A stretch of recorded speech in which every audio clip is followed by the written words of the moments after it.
Pagi, Pak Santo. Pagi, Pak Wayu. Saya bisa dipermisi sebentar ke toilet. Sehat-sehat, Pak.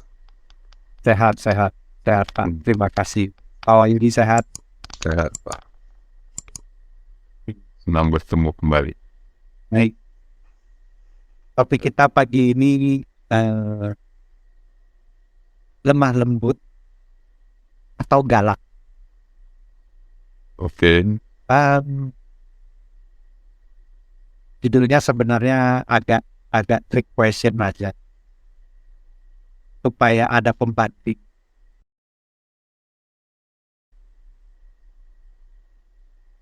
Karena ada kondisi, ada pernah mungkin ada peserta juga bertanya, ya, ada yang berkomentar juga gitu.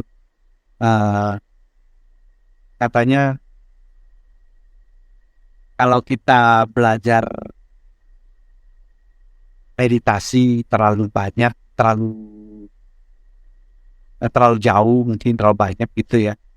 Eh, Nanti kayaknya bakal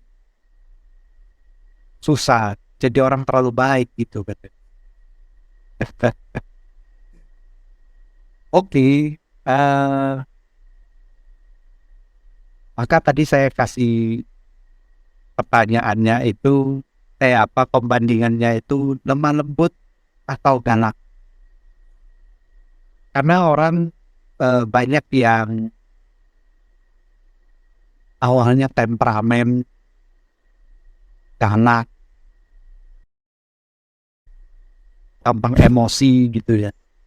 Lalu setelah belajar meditasi, itu semuanya jadi berkurang. Nggak sering marah-marah katanya gitu lah. Nah, eh, maka ada beberapa orang juga jadi ya melihat itu sebagai kekurangan justru. Ya, kita mungkin melihatnya sebagai sesuatu yang bagus, tapi ada aja ya orang yang akan melihat itu sebagai kekurangan. Maka tadi saya pakai kata galak. Ya, ini semua kumpulan kumpulan emosi yang eh,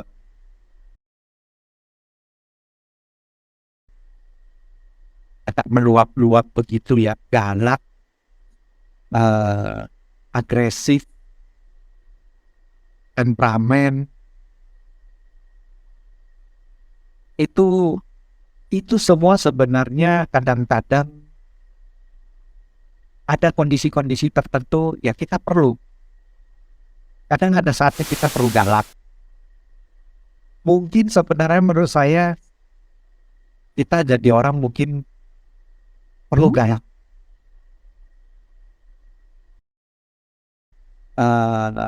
Tapi yang penting, yang paling penting adalah ya, dan ini adalah sesuatu yang malahan menjadi nilai plus bagi kita yang berlatih, yaitu kemampuan kita untuk menahan diri.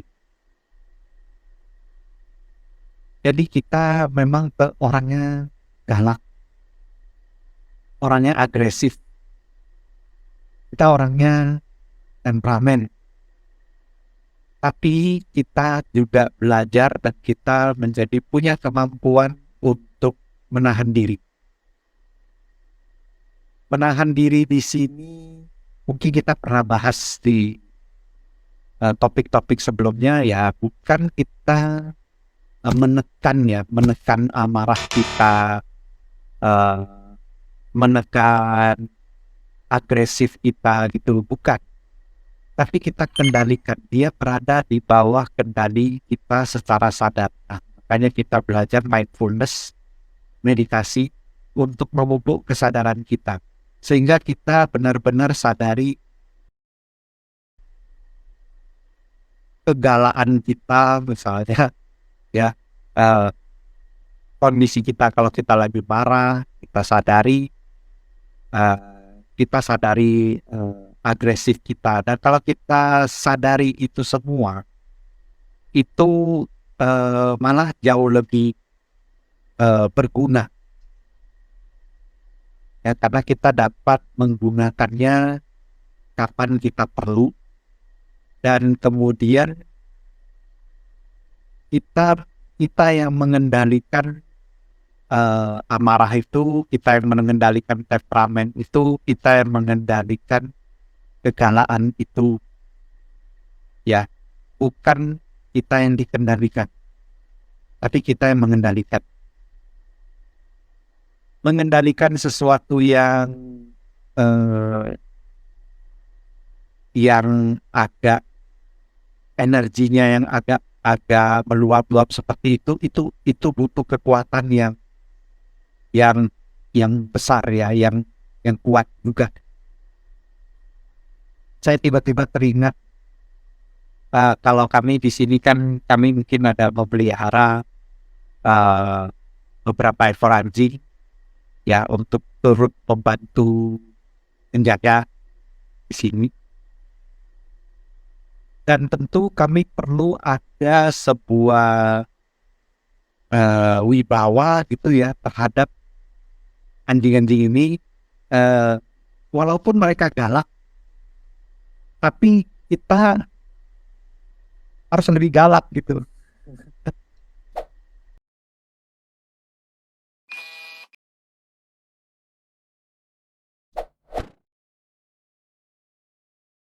Ya, tapi galak yang saya miliki dia galak yang saya terkendali gitu ya, bukan galak yang tak terkendali.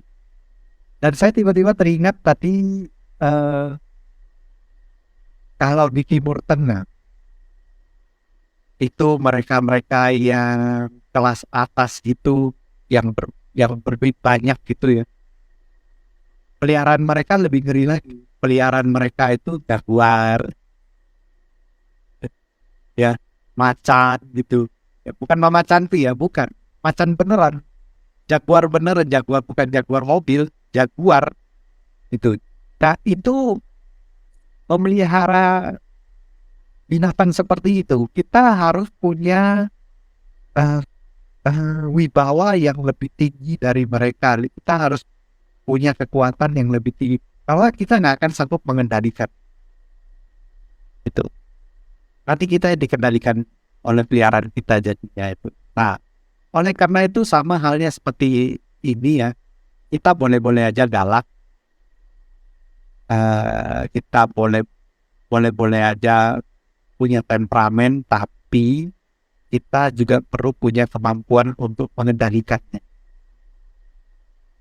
Dan belajar mengendalikannya itu tentu dengan meditasi, dengan mindfulness.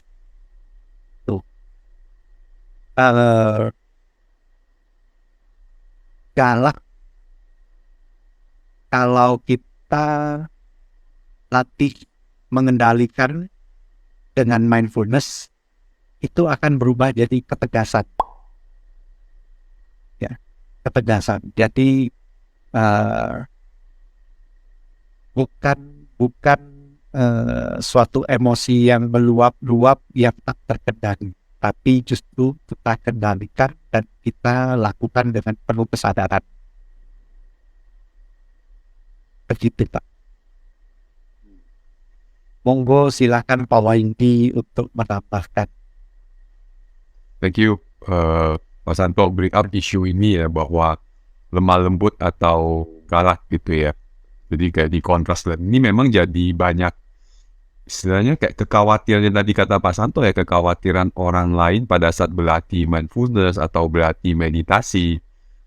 Seakan-akan kalau jadi berlatih meditasi atau mindfulness lebih penuh kesadaran, malah jadi lebih lemah lembut, akhirnya malah jadinya kayak nggak ditakuti gitu ya. Benar. Dan ini yang memang jadi banyak kekhawatiran orang yang pada saat berlatih mindfulness. Dan tadi Pak Santo sudah jelaskan bahwa ya bukan tentang harus bahwa kita boleh menjadi galak, tapi galak yang penuh dengan kesadaran, sehingga kita istilahnya jadinya tegas, dan bahkan lebih karena penuh kesadaran, galaknya itu nggak ngasal gitu ya Pak. Kadang-kadang kalau orang galak yang tanpa kesadaran itu kan ucapannya ngasal gitu. Akhirnya jadi nyalain orang lain, yang malah akibatnya ya tadi menurunkan wibawanya itu sendiri. Tadi pada saat kata Pak Santo, pada saat galak yang penuh dengan kesadaran yang adalah ketegasan, dan galak yang dengan karena dia sadar, dia jadi tahu apa yang perlu diucapkan gitu ya, apa yang perlu disikapi gitu. Karena dia sangat sadar sekali, karena dia melakukannya dengan sebuah tujuan untuk kebaikan. Kalau yang galak yang tidak sadar itu, dia merasa bahwa ini untuk kebaikan orang lain, tapi sebenarnya tidak untuk kebaikan orang lain gitu, tapi sekedar hanya memuaskan. Untuk meluapkan emosi saja. Iya benar.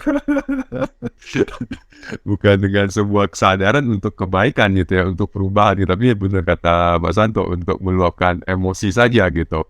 Nah otomatis impact-nya dapat buat orang sakit hati, orang jadi kesel juga gitu.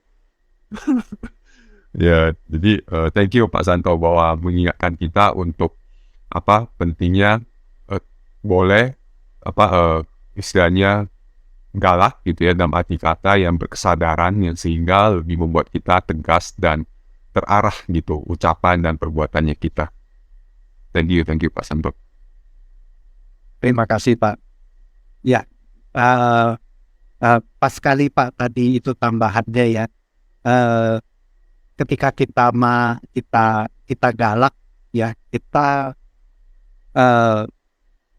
kalau yang tanpa kesadaran kita akan mengucapkan kata-kata yang kadang-kadang nggak ada gunanya gitu, yang menyakitkan hati.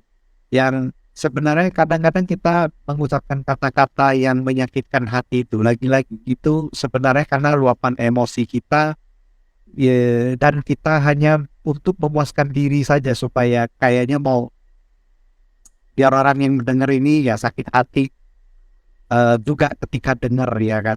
Tapi nanti kalau udah lewat, kalau kita kayaknya udah lega gitu ya kan, tiba-tiba mikir, oh aku tadi kok ngomongnya kayak gitu ya, kayaknya nggak benar juga ya. Itu muncul penyesalan juga jadi ya.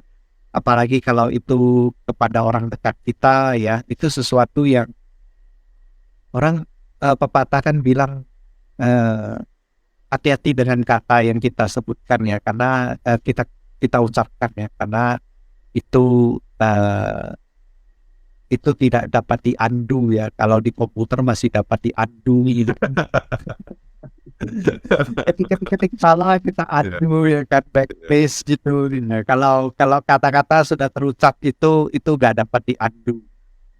Kecuali dia ucapinnya ke Pak Santo yang sudah berlatih, masih oke lah, mampu kembali ke present moment. Kalau dia ucapkan ke orang yang nggak berlatih, dia masuk ke rasa, waduh, puluhan tahun di bawah. itu terbawa lama itu bahkan. Oke, baik Pak, terima kasih. Oke, atau untuk bimbingan meditasi dengan pusinya di pagi hari. Terima kasih Pak. Terima kasih Pak YB atas kebersamaannya. Ya, saya akan akhiri sesi kita pagi ini dengan mendengar 3 bunyi getah.